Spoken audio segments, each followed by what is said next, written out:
land acquisition bill जे आसा हे तेज्या प्रमाणे कायद्या प्रमाणे सेंटरासून जो पर्यंत पास जायना तर हो स्टेट वायज कशें करून घेतलो आयज आतां जर तांकां 40 पैकी 40 सीट जर येयले फाल्यां सकाळी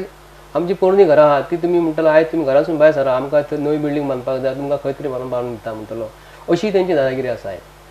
म्हापशान तेंची जमीन सगळो डोंगर पूण हे जमीन कुमिदाची जमीन जी आसा न्ही हे ते सायडीक दवरतात आनी प्रायवेट लँड जी आसा न्हू हे आतां शेतांचेर पावले पोटाचेर पावले हांव आयज म्हणून करता अख्खे गोंयचे भाव हांव सांगून करता आमी जे शेतकार जर आहात ते इंडियेचे एकठांय आयज जाले एक सांगून करता मुद्दम आमी आयज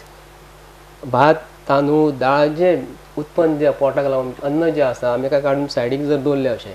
आनी तुमचे कडेन कोट्यांनी पयशे काडून सायडीक दवरले अशें हांवें आनी जर तुमकां भूक लागली तर तुमी पयशे खातले काय अन्न खातले आयज चॅलेंज आहा म्हापशान जी शेतां जी तुमकां आयज दिसता ही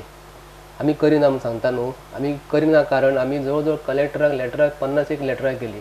मामलेदाराक लेटरां केली बाबा आमकां शेतां करपाक जाय म्युनिसिपालिटी कडेन सादी मशिनां ना कट करपाक मागीर लेटरां आसात केलेली आमी शेतां करपाक सोदता मरे आयज तुमी दोना सायडीक तुमी आयज पॅरापेट बांदलेली आहा फुटपाथी बांदलेली आसा आमी भितर ट्रॅक्टर कशें व्हरतले जो जोत आयज तर पाडे ना गोरवां ना कोण ना आतां ट्रॅक्टर घेवन वयल्यान उडकी मारून आयज भारतीय जनता पार्टीचें धोरण जें आसा आयज एक लोकांक ते तोंडा पुरती आयज म्हापशान तेणी थोडे ब्युटिफिकेशन केल्लेले आहा ते कायद्यान काय ना तेंचे कडेन लँड एक्विजिशन बी काय ना हे कलांगूट तेणी लँड एक्विजिशन खंय केला मायकलान करूंक ना मायकल व्हडली शाणपणां कळोंक सांगता मायकल आयज लोकांक सांगता कितें ना लोकांचे सहकार्य जाय तुका लोक सहकार्य करता तुमी दादागिरी करतात मरे आयज आमी जर एक धाकटो गाडो घालपाक दिले जाल्यार आमकां तुमी शेतांत घालपाक दिना तुमी कशें घालतात गाडे तुमी कायदो कसो म्हणटात Bharatiya Janata party is an organisation ताका लोकांनी तांकां आयज सरकार चलोवपाक दिला तुमकां आयज चलोवपाक दिला तुमी आयज पुरेपूर एडवांटेज